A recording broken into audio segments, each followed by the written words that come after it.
সেই আদিকাল থেকে মানুষ রহস্য ভালোবাসে, যে রহস্য জন্ম সাহিত্য, সিনেমা কিংবা লোকগাথায়। তার চেয়ে অনেক বেশি আবেদন সেই ভয়ের, যা ফুটে ওঠে খবরের কাগজের পাতায়। কেননা খবরের কাগজে যা থাকে তাই ফ্যাক্ট। 1989 সালে উইকলি ওয়ার্ল্ড নিউজের পাতাজোড়া একটা খবর চোখ আটকে গিয়েছিল সকলের। বাকি আর সব খবর মুহূর্তেই ফিকে হয়ে গিয়েছিল। এটাও সম্ভব? 1954 সালে হারিয়ে যাওয়া বিমান কিনা ফিরে এসেছে 35 বছর পর। 1958 সালে 4 সেপ্টেম্বর পশ্চিম জার্মানি থেকে ব্রাজিলের উদ্দেশ্যে উড়ছিল সেন্টিয়াগো ফ্লাইট 513। পোর্তো আলেগ্রেতে পৌঁছাতে তার লাগার কথা 18 ঘন্টা। আটলান্টিক মহাসাগরের উপরে দিয়ে যাওয়ার সময় আচমকাই সব যোগাযোগ ছিন্ন হয়ে গেল। অনেক চেষ্টা করেও কোনো খোঁজ মিলল না। এমন ঘটনা অবশ্য বিরল নয়, বহু ক্ষেত্রেই দুর্ঘটনার সময় এমন ঘটে। সকলেই ধরে নিলেন বিমানটি ভেঙে পড়েছে সমুদ্রের মাঝে। বহু অনুসন্ধানকারী দল এলাকা চষে ফেললেন, কিন্তু ফ্লাইট 513-র চিহ্নটুকু মিলল না। ক্রমে সময় গড়ালো, সকলের স্মৃতি থেকে মুছে গেল দুর্ঘটনার স্মৃতি। কোনো রকম প্রমাণ না মেলায় একসময় বন্ধ হয়ে গেল ফ্লাইট 113-র তল্লাশি অভিযান। 1989 সালে 12 অক্টোবর জামকার 2 আচমকাই এয়ার ট্রাফিক্সের কন্ট্রোলার আবিষ্কার করলেন আকাশে ভেসে বেড়াচ্ছে এক অচেনা বিমান।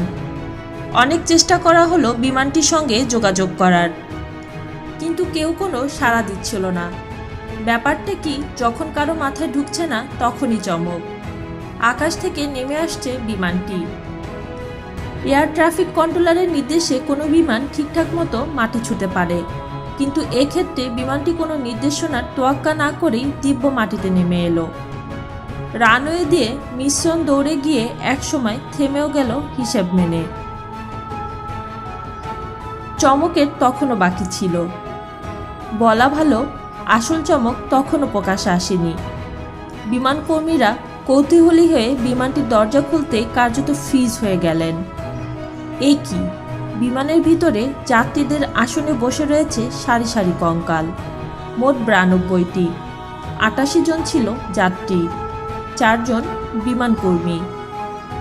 সেখানে রয়েছে বিমানটির পাইলট ক্যাপ্টেন মিগুয়েল ভিক্টর কারির কঙ্কাল। সেই কঙ্কালের হাত দিয়ে কিন্তু বিমানটি কন্ট্রোলে, যেন সেই হাতেই এইমাত্র সুদক্ষ হাতে সেলফ ল্যান্ডিং ঘটিয়েছে ফ্লাইট 513। হারিয়ে যাওয়া বিমানটিকে ততক্ষণে চিনতে পেরেছেন বিমান কর্তৃপক্ষ। এই যে সেই 3.5 দশক আগে হারিয়ে যাওয়া বিমানটি, অনেক খুঁজেও যার কোনো খোঁজ মেলেনি। তার মানে এত বছর ধরে একটানা আকাশে উড়েছে সেটি। কিন্তু তা কি করে সম্ভব? বিমানের সকলে মারা যাওয়ার পরও কি করে এভাবে নেমে এসেছে মাটিতে? এতদিনেও জ্বালানি বা এলো থেকে? এ নিয়ে জল্পনা কল্পনার শেষ নেই। সাথে ছিল সবার মনে অলৌকিক শক্তির ভয়। অনেকে তো মনে করেন অলৌকিক শক্তির কারণে বিমানটি ঠিকভাবে নেমে এসেছিল। আবার অনেকেই মনে করেন এলিয়েনরা তাদের পরীক্ষা নিরীক্ষার জন্য বিমানটি ব্যবহার করে, তারাই আবার বিমানটি নিচে নামিয়ে দিয়ে যায়। আজ এই পর্যন্তই। এরকম আরও রহস্যজনক তথ্য পেতে আমাদের চ্যানেলের সাথেই থাকুন। ধন্যবাদ।